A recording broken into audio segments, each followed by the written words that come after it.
नमो भगवते वासुदेवाय। आप सभी का हमारे YouTube चैनल पर हार्दिक स्वागत है।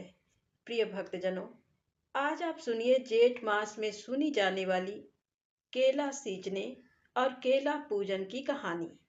इन कथाओं को श्रद्धा भाव से सुनने मात्र से शीघ्र ही लक्ष्मी नारायण की कृपा होती है, साथ ही सभी मनोकामनाएं पूर्ण होती हैं। तो आइए सबसे पहले सुनते हैं गणेश भगवान की कहानी। प्रेम से बोलें, गणेश जी भगवान की जय हो, विष्णु भगवान की जय हो। बहुत समय पहले की बात है। एक गांव में एक सास और बहू रहते थे। सास बहुत ही कंजूस स्वभाव की थी। वह धर्म पुण्य तो बहुत करती थी। भगवान की सेवा पूजा से ज्यादा उसका मन पैसे पर ही रहता था।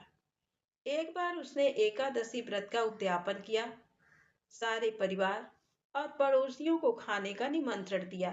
उसने सोचा कि अगर मैं ब्राह्मण भोज करा दूं तो उद्यापन पूर्ण माना जाएगा, पर अगर कोई पेटू ब्राह्मण आ गया तो उसे भोजन कराने में बहुत सारा खर्चा हो जाएगा। उसने अपने बहू से कहा कि मुझे एक ब्राह्मण को जिमाना है। तुम एक काम करो, कोई छोटा सा लड़का देखकर उसे न्योता देकर आ जाओ और एक व्यक्ति की रसोई ज्यादा बना लेना। बहू घर से बाहर गई। कुछ दूर पर ब्राह्मण के लड़के खेल रहे थे। बहू ने उन्हीं में से एक को बुलाकर कहा कि तुम 12 बजे हमारे घर पर भोजन करने आ जाना। तब लड़के ने कहा, मेरा नाम है गणेशा, तो मुझे गणेशा गणेशा पुकारना, मैं उसी समय आ जाऊंगा। बहू ने घर जाकर रसोई में खाना बनाया। उसके बाद वह घर के बाहर गई।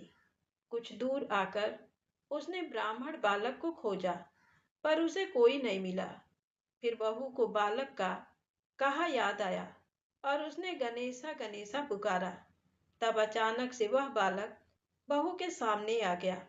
बहू उसे घर लेकर आई और कहा, ब्राह्मण देवता, आप हाथ मुंह धो लीजिए। फिर बहू ने सुंदर थाली में भोजन सजाकर उस बालक के सामने रख दिया। सास छोटे से ब्राह्मण को देख बड़ी खुश हो रही थी। साथ ही मन में सोच रही थी कि बड़े ही कम खर्च में ब्राह्मण भोजन हो जाएगा। उस बालक ने पूरा भोजन समाप्त कर दिया। फिर और भोजन लाने को कहा। वह खाता ही जा रहा था, उठने का नाम ही नहीं लिया। धीरे धीरे वह बालक पूरे घर और मेहमानों का भोजन चट कर गया। सास बहू को मन ही मन कोस रही थी, कैसे न्योता दिया, पर अब क्या किया जा सकता था। भोजन करने के बाद उस लड़के ने दक्षिणा में चांदी का सिक्का मांगा। ये बात सुनकर बहू का बुरा हाल हो गया। उसके पास चांदी का सिक्का नहीं था। बहू सास के पास सिक्का मांगने आई। सास ने उसे दो चार बातें सुनाकर चांदी का सिक्का ये सोचकर दिया कि अगर दक्षिणा नहीं दिया तो ब्राह्मण भोजन का पुण्य हमें नहीं मिलेगा।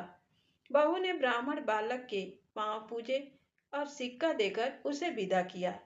जैसे ही वह बालक विदा हुआ, तब सास बहू ने मुड़कर घर के भीतर देखा। घर में खूब हीरे मोती चमक रहे थे।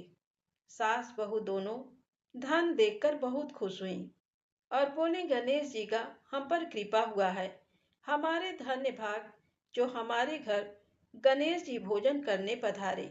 हे गणेश जी महाराज, जैसे आपने बुढ़िया माई पर कृपा की, वैसे ही हम सभी पर अपनी कृपा दृष्टि बनाए रखना। कहानी कहने वाले, सुनने वाले और हुंकारा भरने वाले सभी की मनोकामना पूर्ण करना। सभी के घर अन्न धन से भर देना। प्रेम से बोले, गणेश जी महाराज की जय हो। अब आइए सुनते हैं जेठ मास में केले के पेड़ को सींचने की कहानी। बहुत समय पहले की बात है। एक बहुत छोटा सा गांव था। उस गांव में एक वैश्य अपनी पत्नी, बहन और माता पिता के साथ रहता था। वैश्य की पत्नी हर साल जेठ मास का स्नान करती और जेठ मास में केले के पेड़ को सींचने जाती।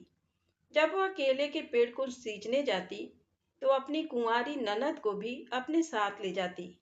तब वह पूजा करते समय मन में कहती कि हे विष्णु भगवान, मुझे बेटा दे दो।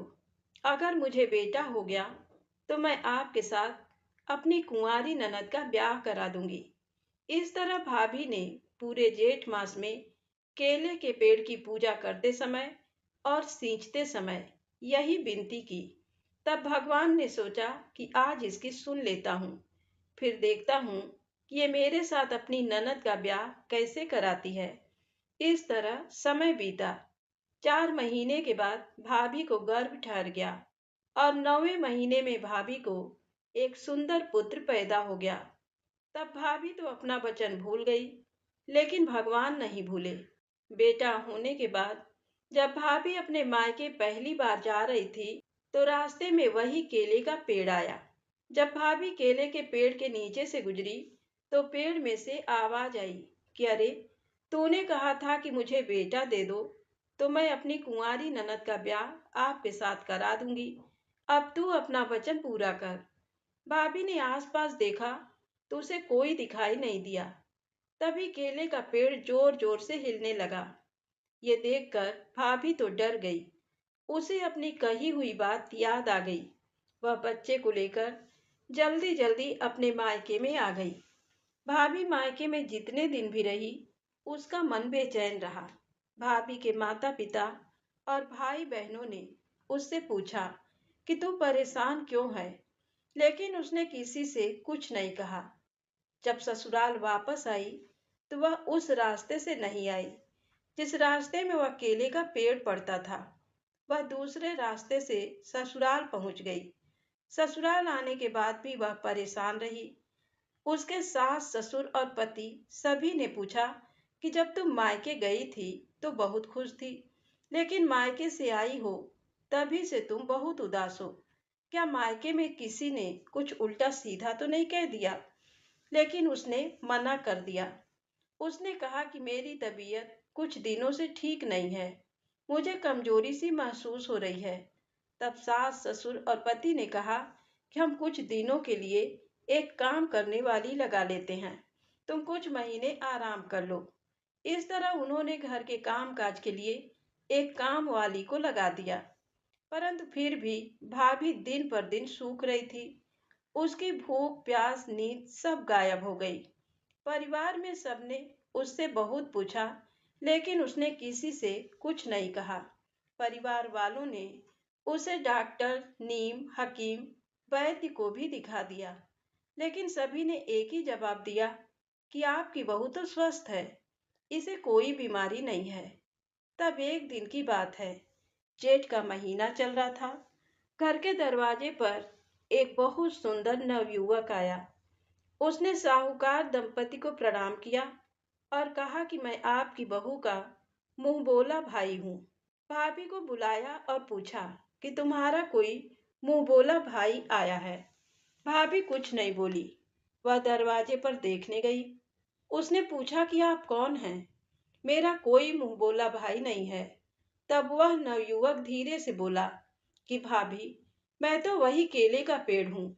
मैं आपको याद दिलाने आया हूँ कि आप अपनी ननद से मेरी शादी कब करवाओगी। बात सुनकर भाभी थर थर कांपने लगी। नवयुवक अंदर साहूकार दंपति के पास आकर बैठ गया। उसने कहा कि माँ, मैं बाहर गांव कमाने गया था, तब मेरी बहन बहुत छोटी थी। कुछ दिन पहले ही गांव वापस लौटा हूँ, तो आज मैं अपनी मुंह बोली बहन से मिलने चला आया। साहूकार दंपति बोले कि बेटा, आए हो तो कुछ दिन हमारे साथ हमारे घर पर ही ठहरो। इस तरह परिवार में उस नव युवक का व्यवहार सबको बहुत अच्छा लगा। कुछ दिनों में ही वह सबका चहेता बन गया। तब साहूकार दंपति ने अपनी बहू के मुंह बोले भाई को अपनी लड़की के लिए पसंद कर लिया। बहू को जब पता लगा तो उसे बहुत खुशी हुई। वह सोचने लगी कि मेरी परेशानी और दुख तो अपने आप ही खत्म हो गया। उसने खूब बढ़ चढ़कर ननद के विवाह की तैयारियां करी। धूमधाम से ननद का विवाह हो गया। मुंहबोला भाई अपनी पत्नी को लेकर चला गया। समय खुशी खुशी बीतने लगा। जब पहला त्योहार आया, साहूकार दंपति अपने बेटा बहू से बोले कि हमारी बेटी की शादी के बाद पहला त्योहार आया है। तुम दोनों अपनी बहन के घर चले जाओ। बेटे ने कहा, ठीक है माँ। बहू सोच में पड़ गई कि मैं अपने पति को लेकर कहाँ जाऊंगी। उस दिन वह उसी केले के पेड़ के पास गई और विनती करने लगी और बोली कि हे प्रभु, हे ईश्वर, आपने मेरी ननद से विवाह तो कर लिया, लेकिन मेरे सास ससुर कह रहे हैं कि पहली राखी पर ननद के घर जाकर राखी बंधवाओ। अब मैं अपने पति को लेकर कहाँ जाऊं। तभी वहां आकाशवाणी हुई कि तुम अपने पति को लेकर राखी बांधने इसी पेड़ के पास आ जाना, लेकिन सवा पहर से ज्यादा देर मत रुकना। भाभी खुशी खुशी घर आ गई। रक्षाबंधन के दिन भाभी अपने बच्चे और पति को लेकर उसी केले के पेड़ के पास पहुंचे तो उस केले के पेड़ की जगह बहुत सुंदर मकान बना हुआ था। महल जैसा मकान था। नौकर चाकर सब थे। भाभी ये देखकर आश्चर्य में पड़ गई। सुंदर नवयुवक और उसकी ननद ठाट बाट की जिंदगी जी रहे थे। भाभी को देखते ही ननद गले लग गई और धीरे से कान में बोली कि भाभी, आपकी वजह से मुझे ये वर मिला है। आपके जेठ मास में केले के पेड़ के सींचने का फल मिला है। तब बहन ने अपने भाई भाभी और भतीजे के राखी बांधी। भाभी ने भी अपने मुंह बोले भाई के राखी बांधी। सवा पहर का समय देखते ही देखते बीत गया। भाभी ने अपने पति से कहा कि अब हमें वापस घर चलना चाहिए, बहुत देर हो गई है। लेकिन पति का मन इतनी जल्दी वापस जाने का नहीं हो रहा था।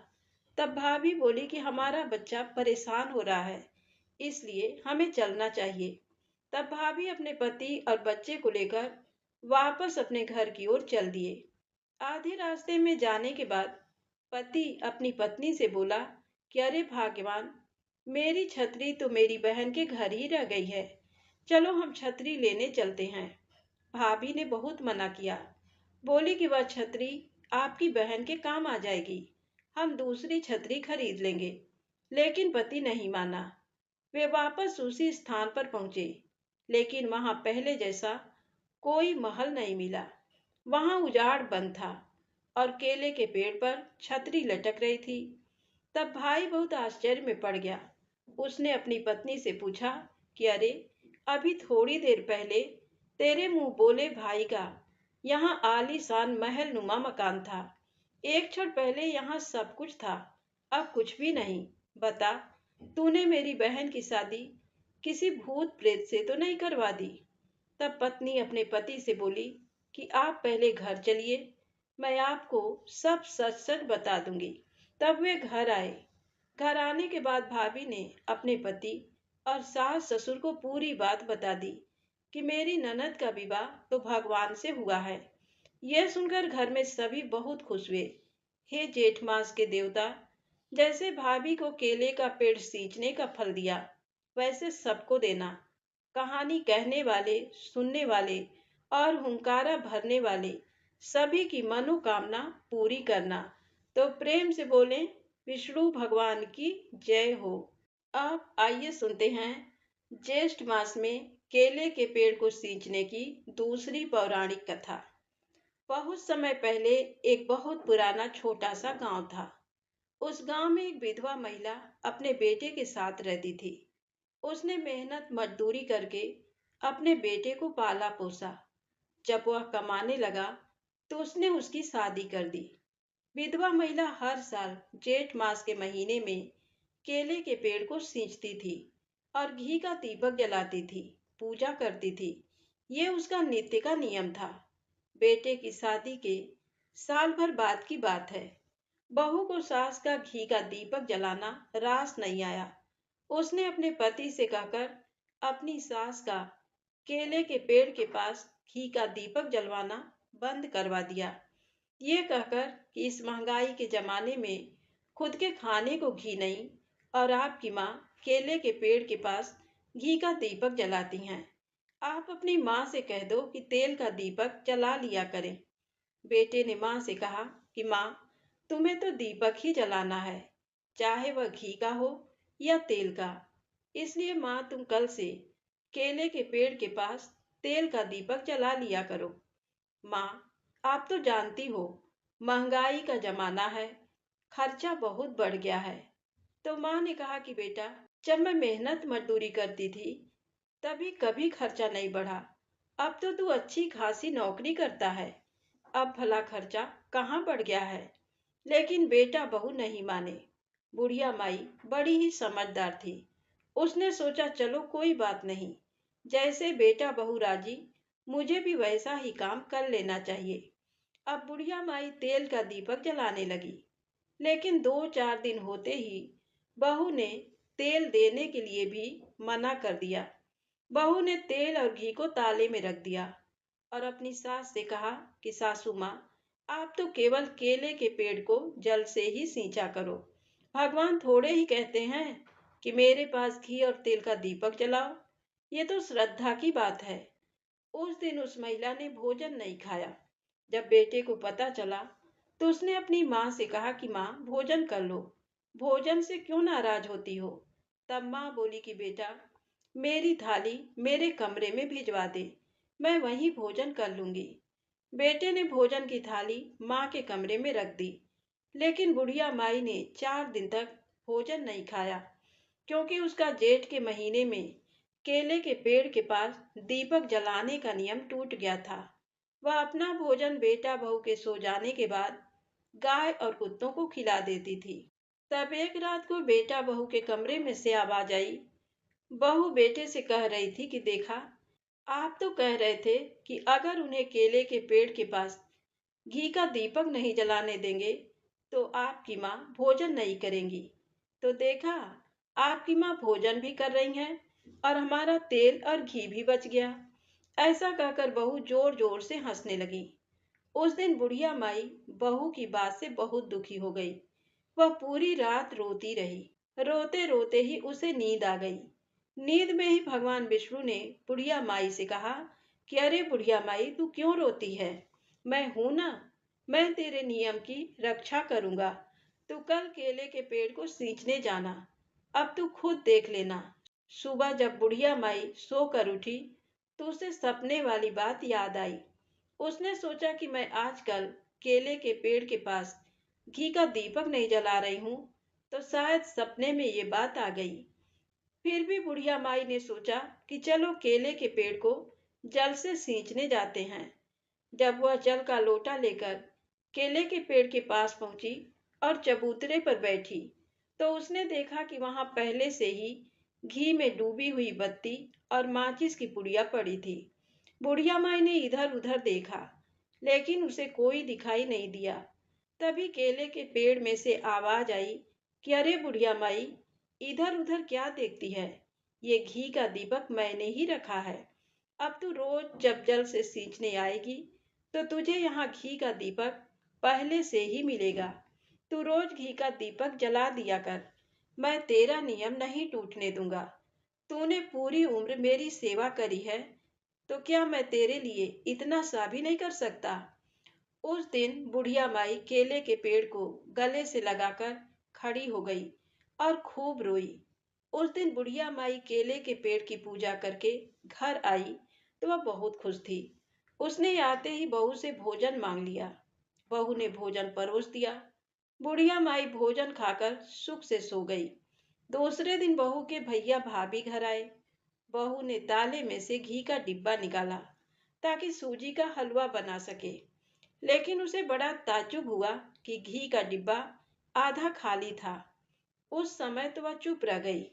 जब उसके भाई भाभी भोजन खाकर चले गए तो उसने अपने पति को पूरी बात बताई कि मैंने जब घी का डिब्बा अलमारी में रखा था तो ये पूरा भरा हुआ था, लेकिन आज जब मैंने हलवा बनाने के लिए घी का डिब्बा अलमारी में से निकाला तो घी का डिब्बा आधा खाली था।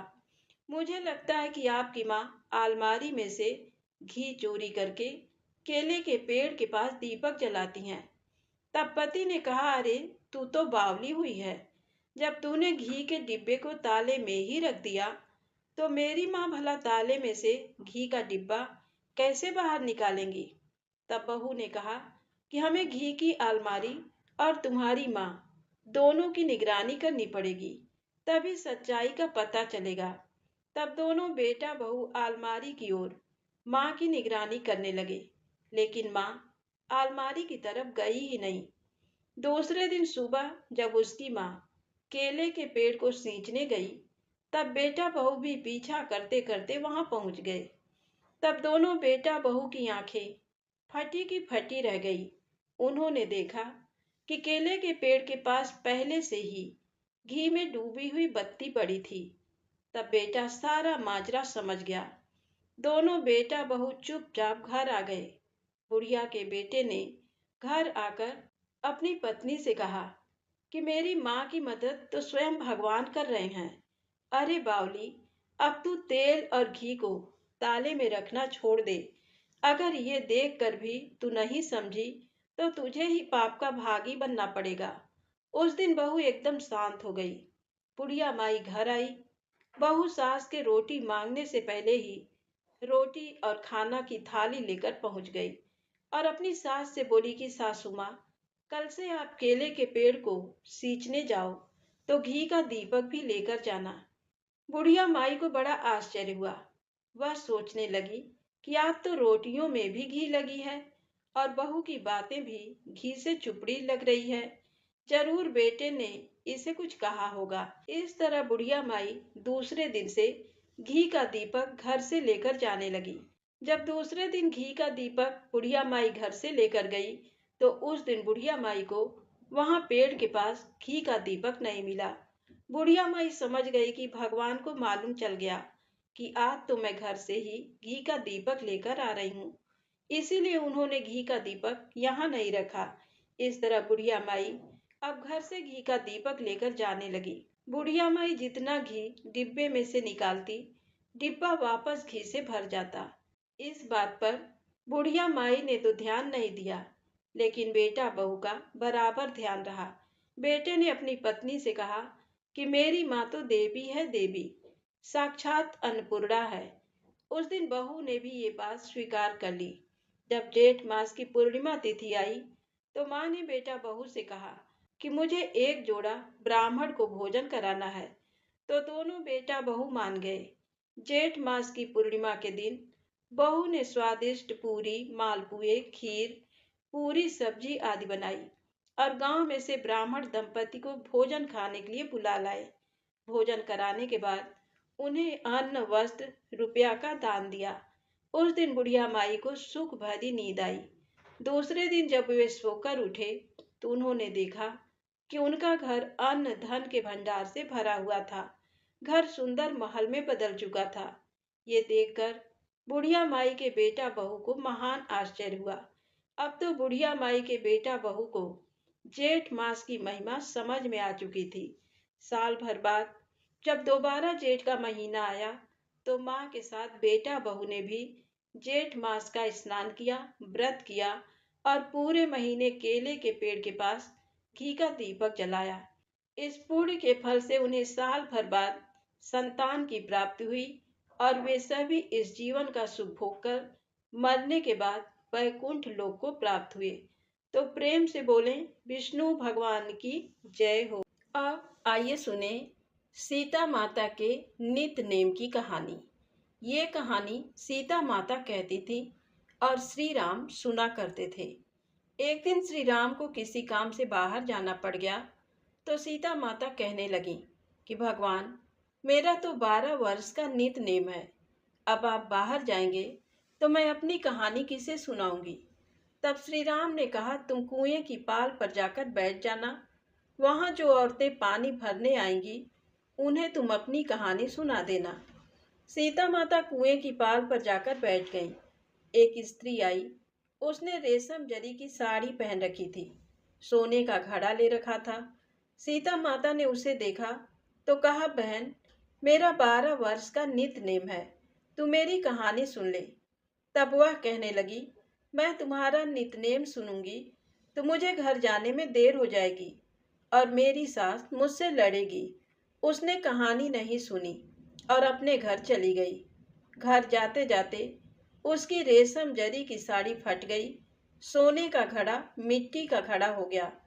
जब घर गई तो सास ने देखा तो पूछा, अरे बहू, ये किसका दोष अपने सर ले आई है। तो बहू कहने लगी, माँ जी, कुएं पर एक औरत बैठी थी, कह रही थी मेरी कहानी सुन ले। मैंने कहानी नहीं सुनी तो उसका ये फल हो गया। बहू की बातें सुनकर अगले दिन सास वही साड़ी पहन कर गई और वही घड़ा लेकर कुएं की पाल पर गई। सास को सीता माता बैठी पाई तो सीता माता कहने लगी, बहन, अगर तुम्हारे पास समय हो तो मेरी कहानी सुन लो। तो सास कहने लगी, बहन, कहानी एक बार छोड़ 4 बार सुन लूंगी। तब सीता माता कहानी सुनाने लगी। राम आए लक्ष्मण आए, देश के पुजारी आए, नित्य नेम का नेम लाए। आओ राम बैठो राम, तपी रसोई जीमो राम। माखन मिश्री खाओ राम, दूध बतासा पियो राम। सूत के पल का मोठो राम, साल दुसाला पोठो राम। साल दुसाला ओढ़ो राम, जब बोलूं जब राम ही राम। राम समारे सबके काम, खाली घर भंडार भरेंगे, सबका बेड़ा पार करेंगे। श्री राम जय राम जय जय राम। कहानी पूरी हुई तो सास कहने लगी, बहन, कहानी तो बहुत अच्छी है। कहानी सुनकर सास अपने घर गई तो उसकी साड़ी फिर से रेशम जरी की हो गई। मिट्टी का घड़ा फिर से सोने का घड़ा हो गया। बहू कहने लगी, सासू माँ, आपने ये सब कैसे कर दिया? तो सास बोली, बहू, तू दोष लगाकर आई थी और मैं दोष उतार कर आ रही हूँ। बहू ने पूछा कि वो कौन थी? तो सास बोली कि वह सीता माता थी। पुराने से नया कर देती हैं, खाली घर भंडार भर देती हैं, लक्ष्मी जी का घर में वास कर देती हैं, जो भी मन में इच्छा हो उसे पूरी कर देती हैं। तब बहू कहने लगी, माँ जी, फिर तो ऐसी कहानी मुझे भी सुना दो। तो सास कहने लगी, ठीक है भाई, तुम भी सुन लो। सास ने कहानी कही और बहू ने सुनी। राम आए लक्ष्मण आए, देश के पुजारी आए, नित्य नेम का नेम लाए। आओ राम बैठो राम, तपी रसोई जीमो राम। माखन मिश्री खाओ राम, दूध बतासा पियो राम। सूत के पल का मूठो राम, साल दुसाला पोठो राम। साल दुसाला ओढ़ो राम, जब बोलूं जब राम ही राम। राम समारे सबके काम, खाली घर भंडार भरेंगे, सबका बेड़ा पार करेंगे। श्री राम जय जय राम। श्री राम जय जय राम। राम कहानी पूरी हुई तो बहू बोली कि सासू माँ, कहानी तो बहुत अच्छी है। तब सास बोली, हाँ, कहानी बहुत अच्छी है, अब हम इसे रोज कहा करेंगे। अब सास बहू दोनों सुबह उठती, नहाती धोती, पूजा पाठ करने के बाद नित्य नेम की सीता माता की कहानी कहती। एक दिन की बात है, पड़ोस से एक औरत आई और कहने लगी, बहन, जरा सी आँच दे दो। तो वह बोली कि अभी हमने आँच नहीं जलाई। तब पड़ोसन बोली, तुम सुबह 4 बजे से उठी हो, फिर क्या कर रही हो? तब उन्होंने कहा, सुबह से उठकर हम नहाते धोते हैं, पूजा करते हैं, फिर सीता माता के नित्य नेम की कहानी कहते हैं। पड़ोसन ने उनकी बातें सुनकर कहा कि सीता माता की नित्य नेम की कहानी कहने से क्या होता है? तो वे बोली, इस कहानी को कहने से घर में अन्न धन के भंडारे भर जाते हैं, सारे काम सिद्ध हो जाते हैं, मन में कोई भी इच्छा हो वह पूरी हो जाती है। तब पड़ोसन बोली, बहन, ऐसी कहानी तो तुम मुझे भी सुना दो। अब सास ने कहानी कही और पड़ोसन ने सुनी। राम आए लक्ष्मण आए, देश के पुजारी आए, नित्य नेम का नेम लाए। आओ राम बैठो राम, तपी रसोई जीमो राम। माखन मिश्री खाओ राम, दूध बतासा पियो राम। सूत के पल का मोठो राम, साल दुसाला पोठो राम। साल दुसाला ओढ़ो राम, जब बोलूं जब राम ही राम। राम समारे सबके काम, खाली घर भंडार भरेंगे, सबका बेड़ा पार करेंगे। श्री राम जय जय राम। कहानी सुनने के बाद पड़ोसन कहने लगी, बहन, कहानी तो मुझे भी बहुत अच्छी लगी। अब वह पड़ोसन भी नित्य नेम सीता माता की कहानी कहने लगी। सीता माता ने उसके भी भंडारे भर दिए, उसकी भी सारी इच्छाएं पूरी हो गईं।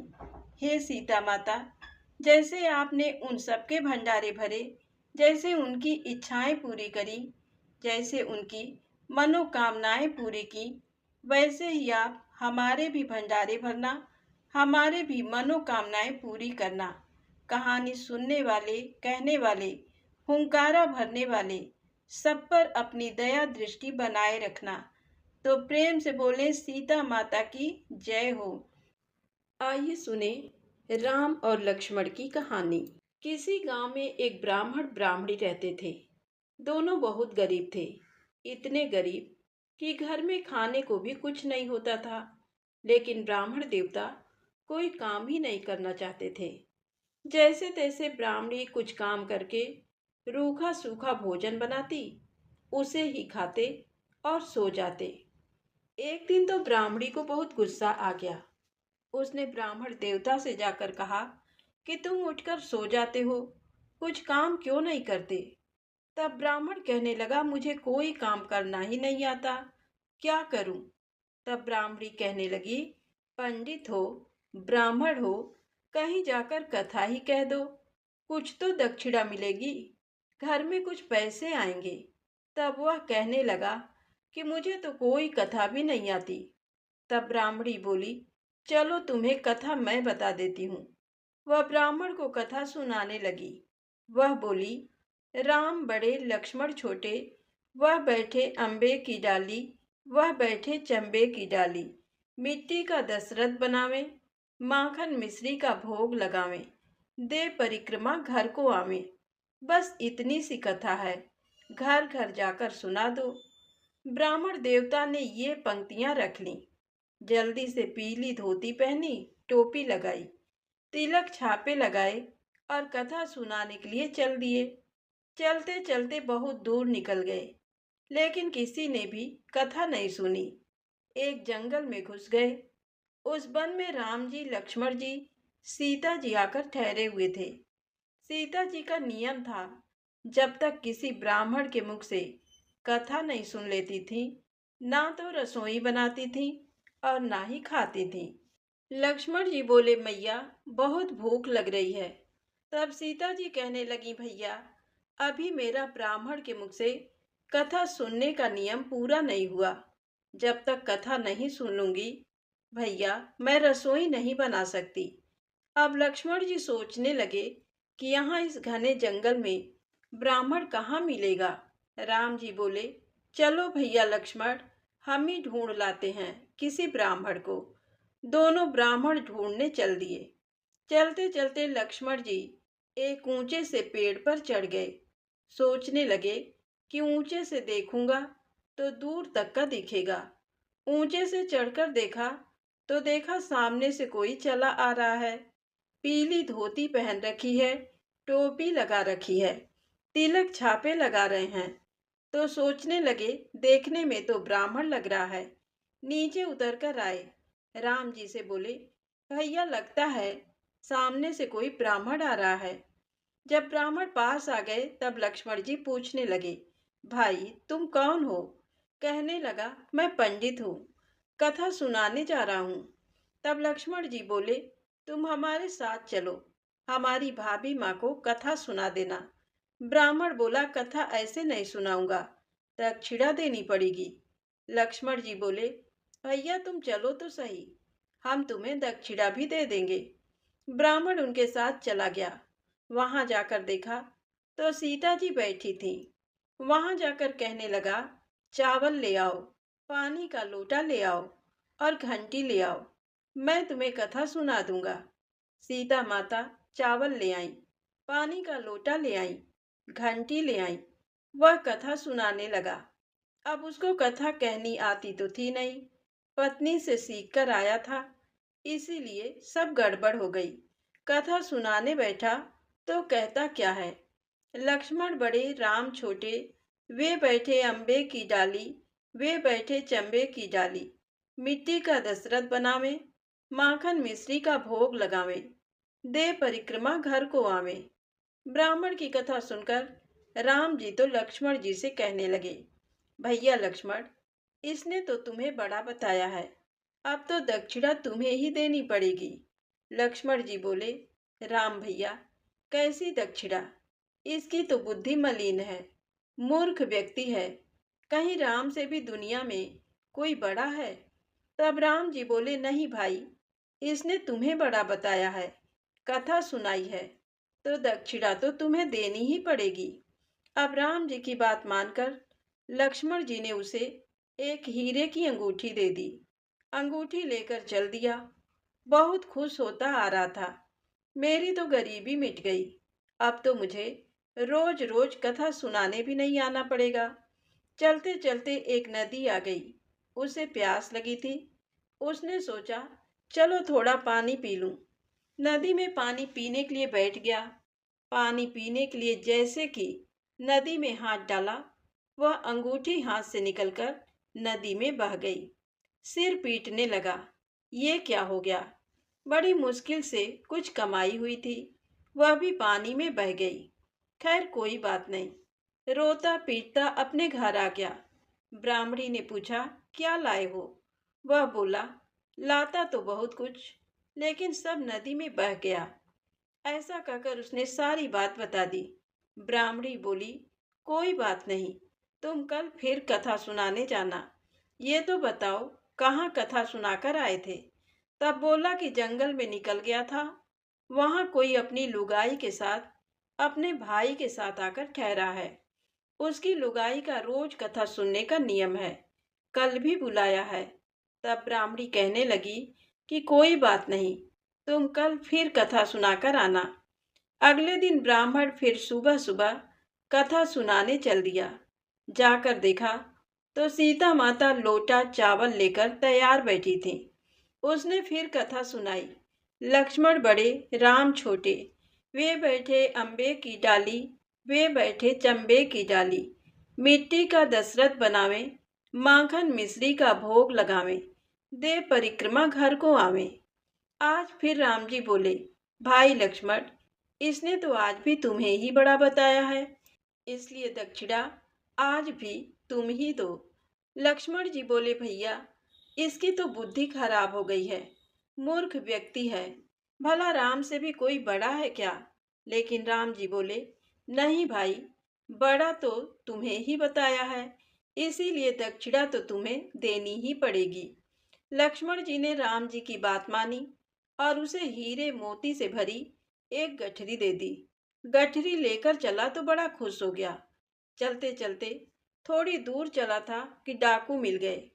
सारे हीरे मोती लूट कर ले गए।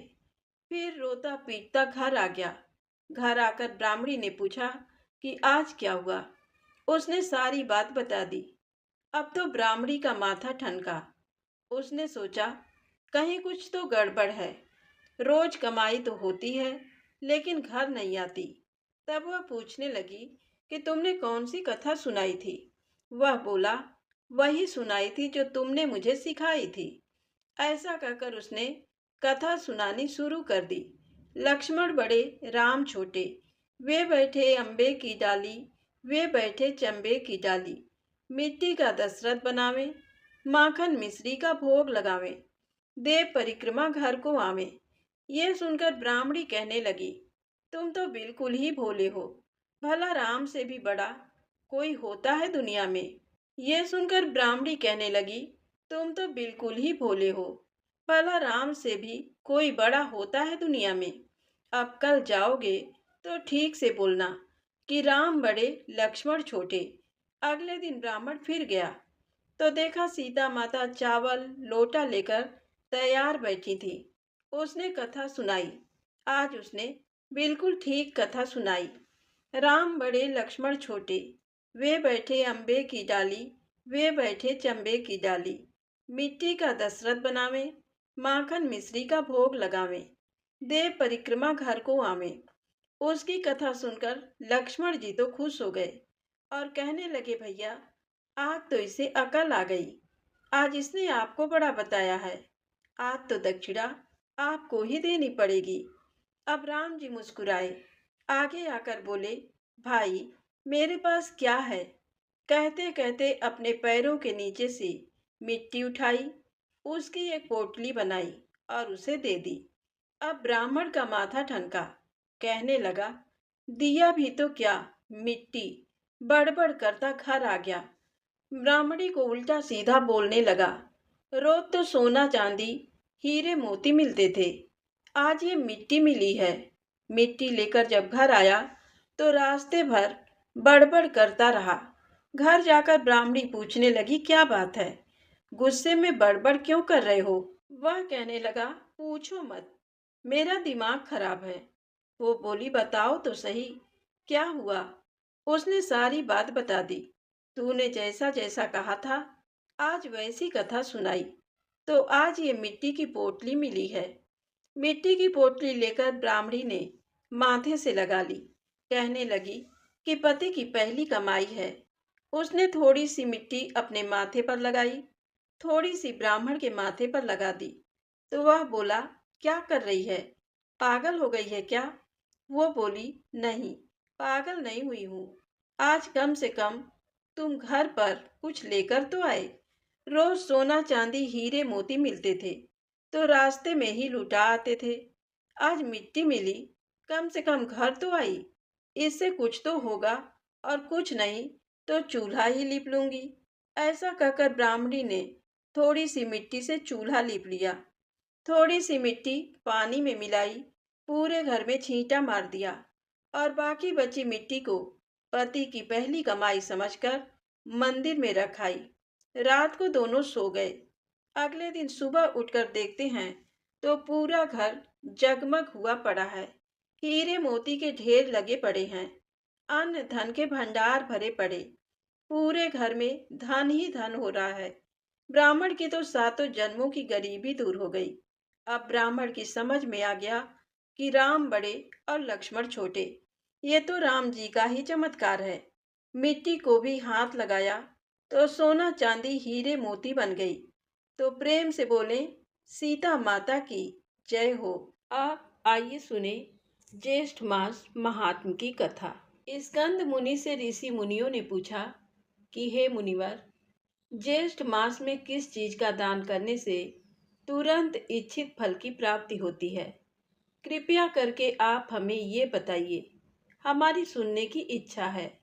तब स्कंद मुनि बोले कि हे ऋषि मुनियों, ज्येष्ठ मास में 33 कोटि देवी देवताओं को संतुष्ट करने के निमित्त जिस चीज का दान करना चाहिए, आज मैं तुम्हें विस्तार पूर्वक बताता हूँ।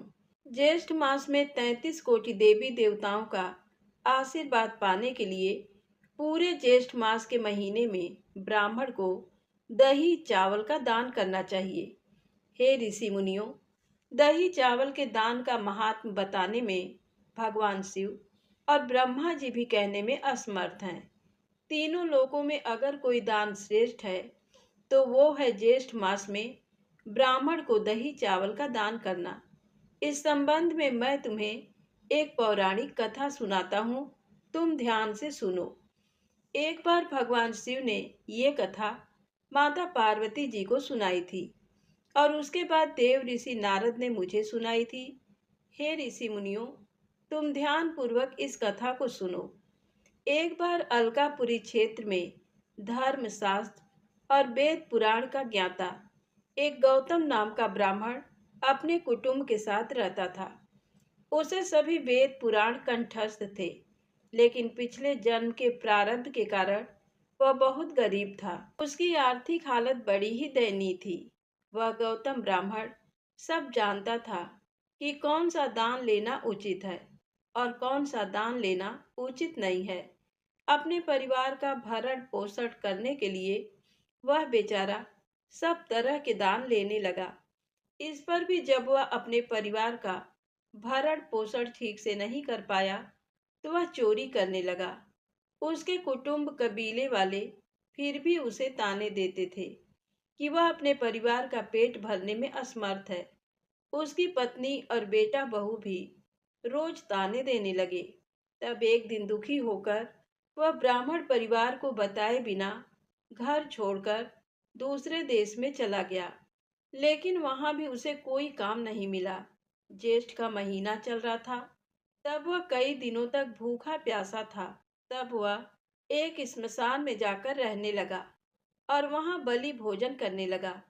इस तरह कई वर्षों तक स्मशान में ही रहा। जब वृद्धावस्था को प्राप्त हो गया, तब ज्येष्ठ के महीने में वह दही चावल के बलि के भोजन से पहले कौओं और दूसरे पक्षियों को खिलाता और बाद में जो बच जाता तो वह खुद खाता था। इस प्रकार अनजाने में ही उस ब्राह्मण से पूरे ज्येष्ठ मास में बलि भोजन में से दही चावल का दान हो गया। तब इस पुण्य के कर्म के बाद जब उसकी मृत्यु हुई तो यमदूत उसे मुदगरों से मारते हुए यमलोक में ले जाने लगे। इसी बीच देवदूत वहां पहुंच गए। तब विष्णु दूतों ने यमदूतों से कहा कि हे यमदूतों, ये ब्राह्मण नरक का नहीं बल्कि वैकुंठ का अधिकारी है। तब देवदूतों ने यमदूतों को बहुत मारा और वे उस ब्राह्मण को देव विमान में बैठाकर वैकुंठ में ले गए। जब यमदूत खाली हाथ यमपुरी में पहुंचे तो यमराज ने खाली हाथ आने का कारण पूछा। तो यमदूत यमराज से बोले कि हे यमराज जी, विष्णु दूतों ने हमें बहुत मारा और हमारे हाथ से उस ब्राह्मण को छुड़ाकर वैकुंठ में ले गए और उन्होंने हमें ये भी कहा कि ये ब्राह्मण नरक का नहीं बल्कि स्वर्ग का अधिकारी है। हे यमराज जी, हम स्वामी से हीन हैं और वे विष्णुदूत स्वामी से युक्त हैं। हम स्वामी हीन हैं तो हमारा सब जगह अपमान होता है। ऐसा सुनने के बाद यमराज दुखी हो गए और भैंसे पर सवार होकर विष्णु दूतों के पास गए। यमराज ने विष्णु दूतों को बहुत प्रताड़ित किया। विष्णु दूत विमान छोड़कर बैकुंठ में चले गए और विष्णु भगवान को सारा समाचार कह सुनाया। समाचार सुनकर विष्णु भगवान क्रोध से लाल हो गए और वे गरुड़ पर सवार होकर यमपुरी में गए। उन्होंने इंद्र आदि देवताओं के साथ यमराज से युद्ध किया और अपने सुदर्शन चक्र को चलाकर यमराज का वध कर दिया। तब इंद्र, ब्रह्मा, शिव आदि देवताओं ने विष्णु भगवान की स्तुति करी। तब विष्णु भगवान उनकी स्तुति से प्रसन्न हो गए और वर मांगने को कहा। तब सभी देवताओं ने वरदान में यमराज का जीवन दान मांग लिया। जीवित होने के बाद यमराज को अपनी गलती का एहसास हुआ। उन्होंने अपनी गलती की क्षमा विष्णु भगवान से मांगी और बोले कि हे विष्णु भगवान, मेरे अपराध को क्षमा करें। तब विष्णु भगवान ने सभी देवी देवताओं के सामने ज्येष्ठ मास में ब्राह्मण को दही चावल के दान की महिमा बताई कि जो भी मनुष्य ज्येष्ठ मास में दही चावल का दान ब्राह्मणों को करेगा, उसे अपने जीवन में कितने भी पाप क्यों ना किए हो, लेकिन मरने के बाद उसे स्वर्ग ही मिलेगा। यदि कोई श्रद्धा भाव से दही चावल पूरे ज्येष्ठ मास में कौओं को खिलाएगा तथा दही चावल का दान ब्राह्मणों को करेगा, प्रतिदिन ब्राह्मण के चरण धोकर सिर पर धारण करेगा, तो वे जीवन भर के समस्त पापों से छूटकर मरने के बाद वैकुंठ को ही प्राप्त होंगे। भगवान विष्णु के मुख से दही चावल के महात्म को सुनकर सभी कोटि देवी देवता भगवान विष्णु के ऊपर फूलों की बरसात करके अपने अपने लोक को चले गए।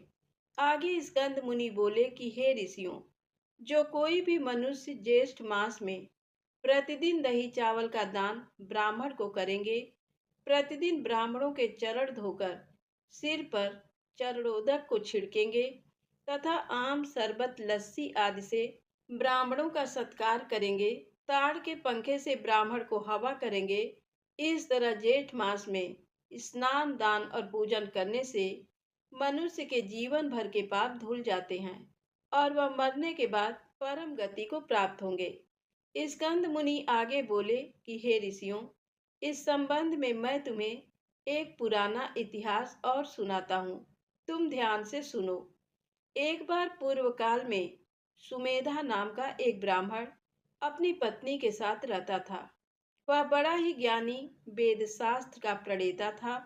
दोनों ब्राह्मण दंपति हमेशा जेठ मास का स्नान, पूजा पाठ किया करते थे। अतिथि सेवा में हमेशा संलग्न रहते थे। तब एक बार की बात है, जेठ का महीना चल रहा था।